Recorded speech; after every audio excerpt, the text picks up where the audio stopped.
Next बेटे we have inertness of noble metals. Noble metals की inertness को देखना है हमने देखा जो ट्रांजिशन एलिमेंट्स, अच्छा उसको चले पहले देख लेते हैं। ट्रांजिशन एलिमेंट्स क्या होते हैं जी बेटा? ऐसे एलिमेंट्स जिनका जो डी सब शेल होता है वो फिलिंग प्रोसेस में होता है, ऐसे एलिमेंट्स को हम डी ब्लॉक एलिमेंट्स और ट्रांजिशन एलिमेंट्स कहते हैं। जितने भी डी ब्लॉक एलिमेंट्स हैं ग्रुप 3 टू ग्रुप 12 तक जितने भी हमारे पास एलिमेंट्स हैं, ये आप देख सकते हैं आपकी बुक पे ये नज़र आ रहा है पेज नंबर 144 पे। ये सारे के सारे क्या हैं हमारे पास? ट्रांजिशन एलिमेंट्स हैं, क्योंकि ये सारे के सारे जो है वो डी ब्लॉक एलिमेंट्स हैं। इनका डीप जो सबशेल होता है वो अंडर फिलिंग प्रोसेस होता है, वो फिलिंग प्रोसेस में होता है, इसलिए हम इनको ट्रांजिशन एलिमेंट्स कहते हैं। So the elements in which d orbitals are in the process of filling constitute a group of metals called transition metals or d group elements। बेटा they exhibit a variety of oxidation states. हमें पता है group 1 एक elements है तो उनका oxidation state 1 ही है, group 2 एक एलिमेंट्स हैं तो उनका ऑक्सीडेशन स्टेट 2 ही है। But here in d group elements we have different types of oxidation states.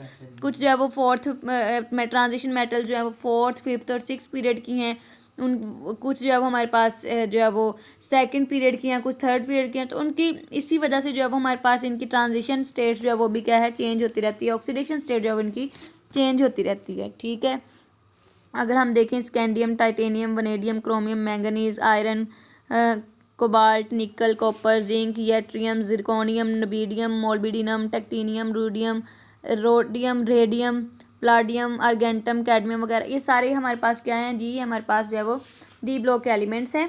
ठीक है, और इनको हम ट्रांजिशन मेटल्स कहते हैं। बेटा chemical behaviour of the first transition series is similar to active metals of except copper. First transition series देखिए हमारे पास कौन सी है? Scandium, titanium, vanadium, chromium, manganese, iron, cobalt, nickel, copper, zinc.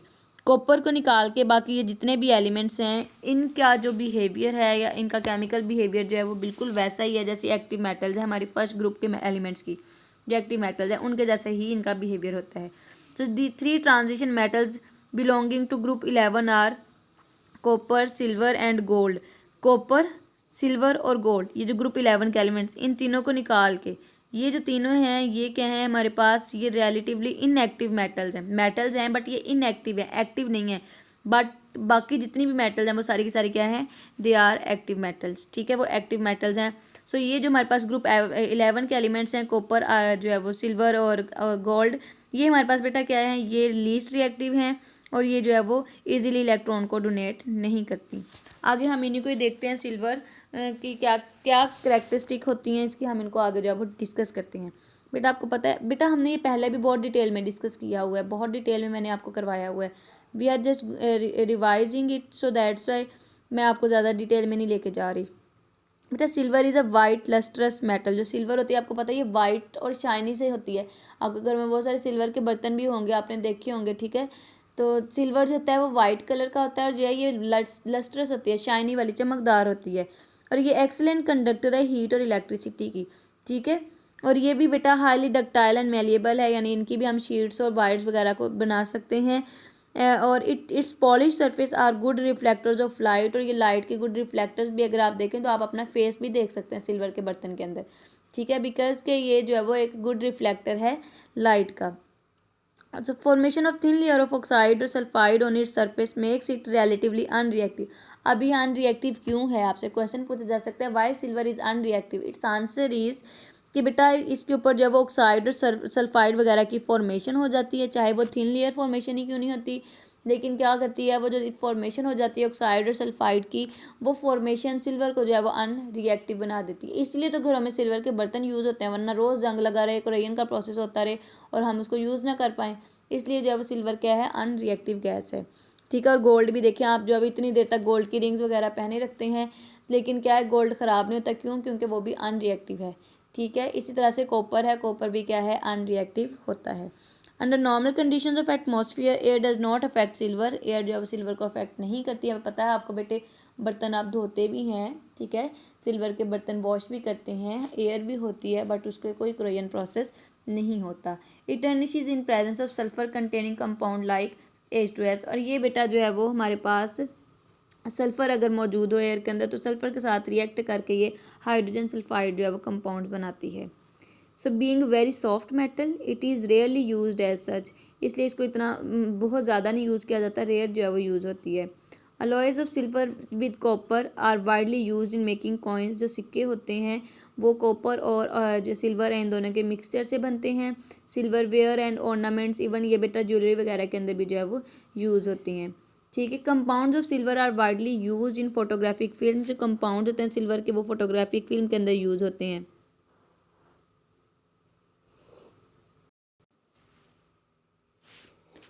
सो बेटा ये जो है वो हमारे पास सिल्वर जो है वो compounds of silver are widely use in photographic photographic films के अंदर भी डेंटल प्रेपरेशंस, आपका बताया जो सर्जिकल इंस्ट्रूमेंट्स होते हैं, डेंटल इंस्ट्रूमेंट्स होते हैं जो डेंटिस्ट यूज़ करते हैं वो भी सिल्वर के ही बने हुए होते हैं। Silver also has important applications in mirror industry में भी ये बहुत ज़्यादा इसकी अहम इंपॉर्टेंट एप्लीकेशंस है। Next we have gold. Gold is a बेटा येलो सॉफ्ट मेटल है। It is most metallic and ductile, ये मेलिएबल एंड डक्टाइल होती है। ठीक है। और 1 gram of gold can be drawn into a wire of 1.5 kilometre long, यानी अगर हम 1 ग्राम गोल्ड लें उससे तकरीबन 1 और या आधे किलोमीटर की लंबी जो है वो वायर बना सकते हैं। इतनी ये जो है वो सॉफ्ट मेटल होती है।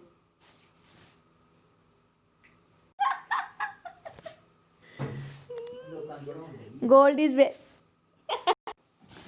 सो हम क्या कर सकते हैं, 1 या 1.5 किलोमीटर लंबी जो है वो इसकी वायर भी इसको खींच कर जो है वो, यानी इतनी ये सॉफ्ट है कि हम इससे जो है वो इसका 1 ग्राम से जो है वो हम 1 या 1.5 किलोमीटर की जो है वो लंबी वायर बना सकते हैं। तो बेटा gold is very non reactive, ये नॉन रिएक्टिव है और इनर्ट मेटल है। क्यों है ये मैंने आपको बताया कि अभी जब मैं सिल्वर में बता रही थी आपको कि बेटा ये भी देखिए हमने गोल्ड पहना हुआ है, हम जो है वो नहाते भी हैं, हम जो है वो फेस वॉश भी करते हैं, गीला भी होता है, रिंग्स भी पहनते हैं, तो कुछ भी नहीं होता, कोई रिएक्शन नहीं होता, क्योंकि गोल्ड जो है वो अनरिएक्टिव मेटल है। It is not affected by atmosphere, atmosphere का भी इसके ऊपर कोई असर नहीं होता। It is not even affected by any single mineral acid और बेस, किसी एसिड और बेस का भी इसके ऊपर कोई इफेक्ट नहीं होता। सो इसकी इनर्टनेस की वजह से ये जो है वो ऑर्नामेंटल यानी जो है वो बेटा जेवरात के तौर पर जो है वो इस्तेमाल होती है। ठीक है। इसके अलावा ये कॉइन्स सिक्के वगैरह बनाने के लिए भी यूज़ होते हैं। ये भी बहुत ज़्यादा जो है वो सॉफ्ट होती है and it is always alloyed with copper silver और सम अदर मेटल्स, और ये जो है वो बेटा अगर अलॉय बनाया जाए तो इसका कॉपर सिल्वर या कुछ और मेटल के साथ इसका अलॉय जो है वो बनाया जाता है। Next we have platinum. बेटा प्लाटिनम भी जो है वो ज्वेलरी आइटम्स में यूज़ होती है और ये डिफरेंट कलर्स जो है वो देती है, like colour, beauty, strength, flexibility and resistance to tarnish, ये खूबसूरती को बढ़ाती है। जो प्लाटिनम होती है ना, अगर इसको हम एज अ ज्वेलरी यूज़ करें तो ये ज्वेलरी की खूबसूरती को बढ़ाने के लिए और इसको कलर देने के लिए जो है वो यूज़ होती है। It provide a secure setting for diamonds and diamonds, अगर डायमंड्स जेमस्टोन्स वगैरह है ना तो उनको भी जो है वो उनकी शाइन को बरकरार रखने के लिए या उनकी ब्रिलियंस को बरकरार रखने के लिए जो है वो क्या करते हैं, हम इसको यूज़ करते हैं प्लाटिनम को, या समटाइम प्लाटिनम के ऊपर जो है वो हम डायमंड की जो है वो पेस्टिंग करते हैं। प्लाटिनम, प्लाडियम, रोडियम, ये बेटा जो है वो ऑटोमोबाइल्स के अंदर एज अ कैटलिस्ट भी यूज़ होते हैं। ठीक है। ये क्या करते हैं, कैटलिस्ट जो है वो उस यूज़ होते हैं, यानी कैटालिटिक कन्वर्टर हैं। इनका काम क्या होता है कि जब जब फ्यूल बर्न हो रहा होता है तो उस दौरान बहुत सारी गैसेज प्रोड्यूस होती हैं जो कि टॉक्सिक गैसेज होती हैं। ठीक है। Like carbon monoxide, nitrogen dioxide, ये गैसेज एमिट होती हैं। तो ये क्या करती हैं, इन टॉक्सिक गैसेज को लेस टॉक्सिक गैसेज में कन्वर्ट कर देती हैं, कार्बन मोनोऑक्साइड को कार्बन डाइऑक्साइड में और नाइट्रोजन डाइऑक्साइड को जो है वो नाइट्रोजन और वाटर वेपर्स में कन्वर्ट कर देंगी। ठीक है। यानी लेस हार्मफुल गैसेज में कन्वर्ट कर देंगी, अदरवाइज कार्बन मोनोऑक्साइड और नाइट्रोजन डाइऑक्साइड बहुत ज़्यादा हार्मफुल गैसेज हैं। ठीक है। इसके अलावा बेटा प्लाटिनम जो है वो यूज़ होती है production of hard disk drive coatings, ये जो लैपटॉप्स कंप्यूटर वगैरह के अंदर हार्ड डिस्क जो होती हैं HDD होती हैं उनके अंदर, और फाइबर ऑप्टिक्स केबल वगैरह के अंदर जो वायर्स होती हैं फाइबर ऑप्टिक केबल्स वगैरह उनके अंदर यूज़ होती है। इसके अलावा ये फाइबर ग्लास जो है वो उनके अंदर, प्लास्टिक वगैरह के अंदर। ठीक है। लिक्विड क्रिस्टल डिस्प्लेस जो LCDs हैं उनके अंदर भी प्लाटिनम जो है वो यूज़ होती है। सो बेटा this is about today, I hope you understand it well. Okay my dear students, अल्लाह हाफिज़।